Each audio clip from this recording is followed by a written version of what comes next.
أعوذ بالله من الشيطان الرجيم بسم الله الرحمن الرحيم. Excellence, Capitaine Ibrahim Traoré, président du Faso, chef de l'État, chers frères. Excellence, Général d'armée Assimi Goïta, président de la transition, chef d'État de la République du Mali, président de la Confédération des États du Sahel, chers frères. Monsieur le Premier ministre du Mali, Excellence, Monsieur l'ancien président de la République du Mali, Monsieur le Président du Conseil national de la transition du Mali,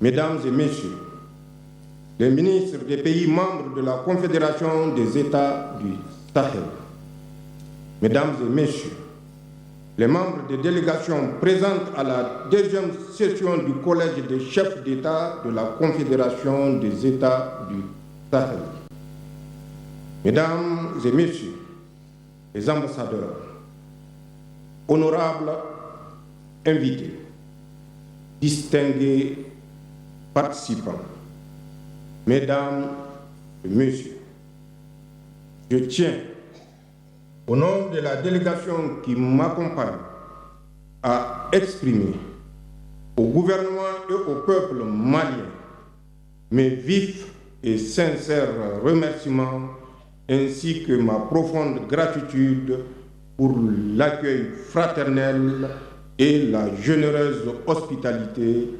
typiquement sahélienne dont nous sommes l'objet depuis notre arrivée dans cette belle ville de Bamako.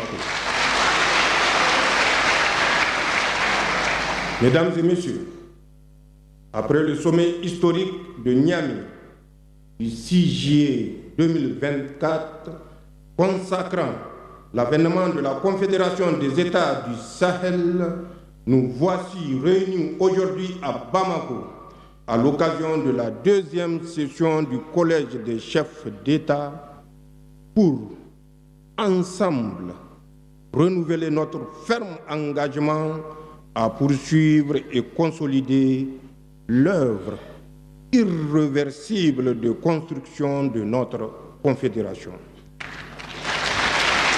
Mesdames et Messieurs, cette session qui intervient dans un contexte mondial en pleine effervescence, marqué par des défis complexes et multiformes, est l'occasion, d'une part, de rappeler les enjeux de l'heure et les défis auxquels nous faisons face pour ainsi mieux comprendre le sens de notre combat commun et raffermir la détermination des peuples de la Confédération AES à se battre victorieusement pour leur dignité et leur développement. D'autre part, de mesurer le chemin parcouru depuis un peu plus d'un an par notre Confédération, en dépit de toutes les adversités internes et externes auxquelles nous faisons face.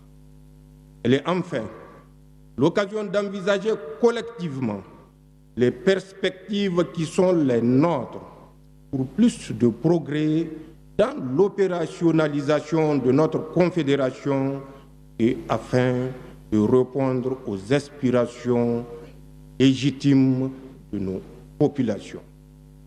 Mesdames et Messieurs, depuis le 18 août 2020 au Mali, le 30 septembre 2022 au Burkina Faso et le 26 juillet 2023 au Niger, nos trois pays ont décidé individuellement puis collectivement avec la création de l'Alliance des États du Sahel du 16 septembre 2023, transformée en confédération le 6 juillet 2024, de prendre leur destin en main. Cette décision, nous l'avions prise en toute responsabilité et en pleine connaissance des enjeux et des défis qu'elle comporte, ainsi que de toutes les conséquences qui y sont potentiellement attachées.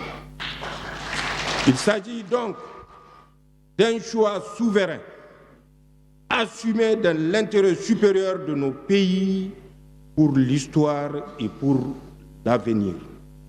En effet, après plus d'une décennie de massacres de nos innocentes populations, dans l'indifférence totale des uns et la complicité active des autres, nous ne pouvions continuer à tolérer la permanence du système de prédation inefficace et corrompu mis en place dans nos pays.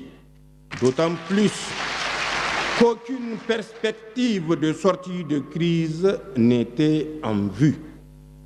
Pire, les indices concordants accréditaient la thèse que le système en place n'avait pas la solution à notre problème sécuritaire. Il était plutôt une importante partie problème. Mesdames et messieurs, face à cette situation, nous avons clairement compris les enjeux qui menacent jusqu'à la survie même de nos peuples. En premier lieu, cette situation a été créée pour favoriser l'exploitation de nos ressources et entraver les aspirations légitimes de nos peuples à une vie meilleure, au progrès et au développement. En effet, c'est l'exploitation néocolonialiste de nos ressources qui explique en grande partie la situation de pauvreté de nos populations. Nous ne pouvions plus accepter de laisser nos pays dominés par ceux qui veulent nous maintenir dans la pauvreté, tout en faisant semblant de nous aider et exiger de nous gratitude et reconnaissance. En second lieu, cette situation a créé un état d'esprit et une mentalité d'assister et de complexer chez beaucoup de dirigeants et élites africaines. De ce fait, des contrats léonins ont été imposés à nos pays et un réseau complexe d'influence et de contrôle a été mis en place pour contrôler nos sociétés. C'est cette même mise multiforme qui explique le comportement de certains ressortissants de l'AES et des Africains complexés qui nous combattent au lieu de défendre leur peuple meurtri, pillé et humilié. C'est cette même mise qui explique tous ces contrats inégaux qui leur permettent de piller nos pays. C'est cette même mise qui explique que des dirigeants africains soient convoqués dans une multitude de réunions inutiles, coûteuses et inefficaces. Mesdames et messieurs, ce que nous avons fait, tous et ensemble, dans nos pays respectifs et collectivement au sein de notre confédération, c'est simplement en toute responsabilité et souveraineté de mettre fin à ce système et d'assurer désormais les intérêts supérieurs de nos peuples. Nous avons ainsi mis fin à la présence dans nos pays de toutes les forces d'occupation et de prédation pour assumer notre sécurité par et pour nous-mêmes. Cela parce que l'expérience vécue a forgé notre conviction que personne ne le fera à notre place. Ce que nous avons fait, c'est d'assumer notre souveraineté pleine et entière. Aucun pays, aucune organisation internationale et aucun groupe d'intérêt ne décidera encore pour nos pays, Inch'Allah. Désormais, les décisions qui concernent nos peuples se prennent à Ouagadougou à Bamako, à Niamey, sur le territoire confédéral, par les autorités de la Confédération et pour les citoyens de la Confédération et nulle part ailleurs. C'est le plus grand héritage que nous puissions léguer aux générations futures et que nous devrons tous garder jalousement. Notre conviction est qu'il n'y a pas de progrès, il n'y a pas de développement sans indépendance véritable, sans souveraineté pleine et entière. Il n'y a pas de précédent historique d'un pays sous domination qui a réussi à se développer. Seuls des États véritablement souverains élaborent des politiques publiques à même d'impulser le progrès et le développement. Ce que nous avons fait, c'est de mettre un terme à tous les contrats léonins et engagements biaisés qui ne font que dans le sens des intérêts de nos États et de nos populations. Désormais, les seuls contrats que nous motivent sont ceux qui préservent les intérêts de nos pays.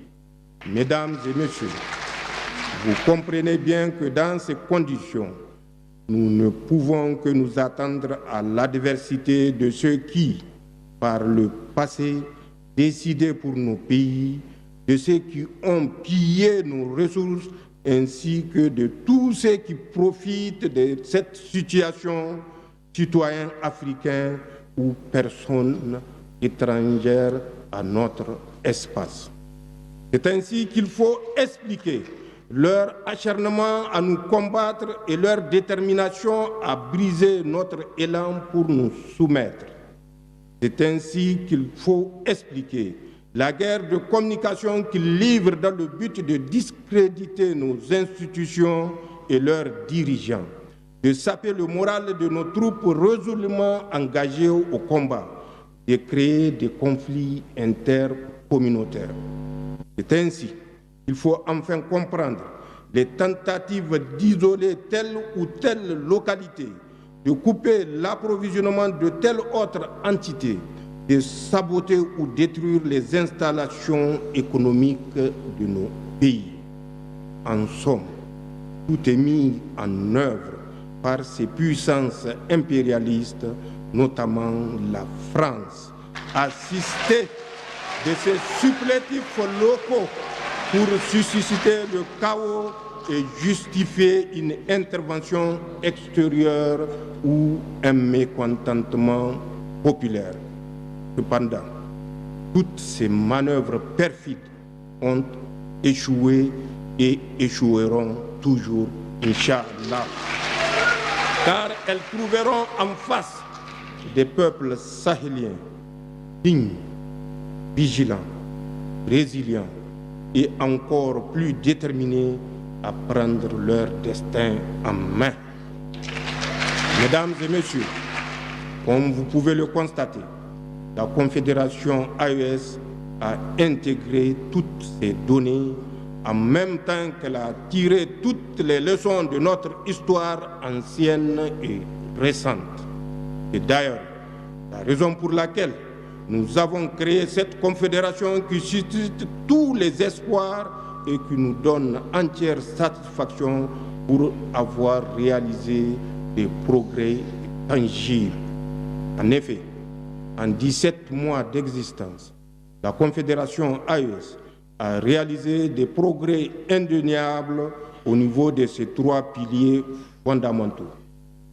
Il s'agit d'abord de la force unifiée de la Confédération sous le commandement d'un état-major intégré relativement au pilier de défense.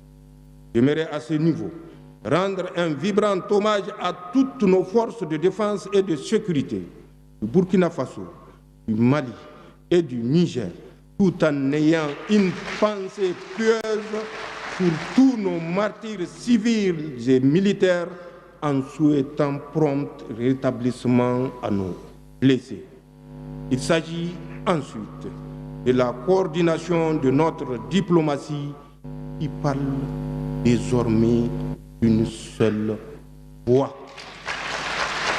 Il s'agit enfin de la création de la grande banque d'investissement de la Confédération relativement au pilier du développement.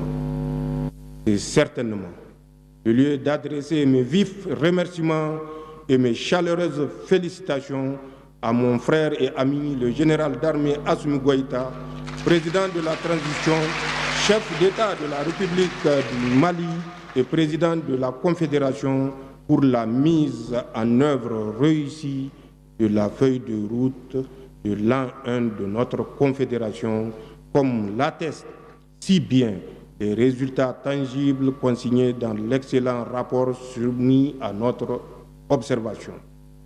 Les peuples dignes et résilients du Sahel lui seront reconnaissants pour son leadership, son engagement sans faille et le brio avec lequel il a porté haut les idéaux de la Confédération durant ce mandat, en dépit du contexte d'adversité sans précédent que j'ai évoqué plus haut. Mesdames et messieurs, la souveraineté à laquelle aspirent les peuples de l'AES est loin d'être un slogan. C'est un sacerdoce, un engagement quotidien qui se traduit par des actes concrets au niveau de tous les pans de la vie nationale. Elle répond à une vision stratégique clairement exprimée à travers le processus de refondation en cours dans l'ensemble de la Confédération. Le combat que mène l'AES est un combat pour la renaissance africaine. Il porte en lui les germes d'une Afrique libre et souveraine dont l'AES est l'embryon. Ailleurs, il faut se rendre à l'évidence que l'AES constitue un rempart, une digue contre l'expansion du terrorisme sur le continent. Au lieu de prendre en compte cette évidence absolue, certains pays voisins de l'AES s'abstinent naïvement à servir de base arrière aux opérations de déstabilisation orchestrées par des puissances étrangères. Il est temps que ces États se ravissent et prennent conscience que leur statut réside plutôt dans l'unité africaine, dans une franche coopération sécuritaire sous-régionale et régionale, et non dans la satisfaction d'intérêts étrangers au détriment de ceux de leur propre peuple. Mesdames et messieurs, au Sahel, nous avons fait de la sécurité un choix stratégique prioritaire contre tout autre dictat politique étranger incompatible avec nos valeurs socio-culturelles. Il y va de l'existence même de nos pays en tant que nation, car la crise sécuritaire qui sévit chez nous constitue une menace existentielle. Comme l'a dit si bien Cheikh Anta Diop, la sécurité précède le développement. Au Sahel, il n'est pas exagéré de dire que la sécurité précède tout. Je dis bien tout. Pour terminer, mesdames et messieurs, je tiens particulièrement à saluer le travail remarquable accompli par les ministres et les hauts fonctionnaires qui, durant tout le processus préparatoire de la présente session du Collège, n'ont ménagé aucun effort pour soumettre à notre examen des documents de travail de qualité ainsi que des instruments juridiques pertinents qui nous permettront de consolider l'architecture institutionnelle et normative de notre Confédération.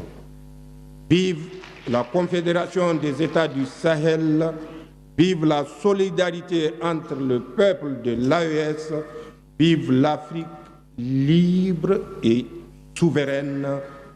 Je vous remercie.